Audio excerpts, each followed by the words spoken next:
ഇവിടെ ഓൾറെഡി ഒരു water heater ഇരുന്നതാണ്. അത് കംപ്ലയിൻ്റ് ആയതുകൊണ്ട് ഇപ്പം പുതിയ ഒരെണ്ണം വെക്കാൻ പോവുകയാണ്. അപ്പോൾ അതിന് വേണ്ടിയിട്ടാണ് നമ്മളിപ്പോൾ സെറ്റാക്കാൻ പോകുന്നത്. കണക്ഷൻസ് എല്ലാം അത് തന്നെ ഉള്ളൂ. പിന്നെ നമ്മളെ പ്ലേറ്റ് നേരത്തെ ഇരുന്നതിനെക്കാട്ടി കുറച്ചും കൂടെ വെക്കുന്നുണ്ട്. കാരണം 6 ലിറ്ററാണ് വരുന്നത്. അപ്പോൾ അതിൻ്റെ ക്ലാമ്പ് വരുന്നതുകൊണ്ട് ഇങ്ങനെയാണ് വരുന്നത്. സ്ക്വയർ ടൈപ്പാണ്. വി ഗാർഡിൻ്റെയാണ് നമ്മളിവിടെ എടുത്തേക്കുന്നത്. വി ഗാർഡിൻ്റെ സ്പ്രിംഗ് ഹോട്ട് പ്ലസ് എന്ന് പറഞ്ഞ മോഡലാണ് നമ്മളിപ്പോൾ ഇവിടെ ഉപയോഗിക്കാൻ പോകുന്നത്.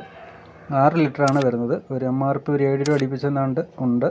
അപ്പോൾ ഇത് നമുക്കിനി സെറ്റാക്കണം. അതിന് വേണ്ടിയിട്ടാണ് നമ്മളിപ്പം ക്ലാമ്പ് അവിടെ സെറ്റാക്കിയിരിക്കുന്നത്.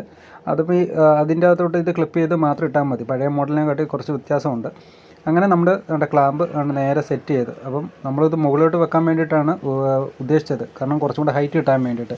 പക്ഷേ പാർട്ടി പറഞ്ഞു അവിടെ പെയിൻറ്റ് അത്രയും ഭാഗം ഇല്ലാത്തതുകൊണ്ട് അവിടെ തന്നെ വെച്ചാൽ മതി. അതുകൊണ്ട് തന്നെയാണ് നമ്മൾ അവിടെ തന്നെ വെച്ച് സെറ്റാക്കി നിർത്തിയിട്ടുണ്ട്.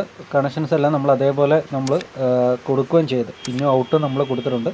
ഇനി നമുക്ക് ആ പ്ലഗ് ടോപ്പിലോട്ട് ഒന്ന് കണക്ട് ചെയ്താൽ മാത്രം മതി. എന്നിട്ട് നമ്മൾ ഹീറ്ററൊന്ന് ഓണാക്കി നോക്കാം. അങ്ങനെ ഇനി പ്ലഗ് ടോപ്പിലോട്ട് നമ്മൾ കൊടുത്ത് അതിൻ്റെ ഹീറ്ററും കണക്റ്റ് ആയിട്ടുണ്ട്.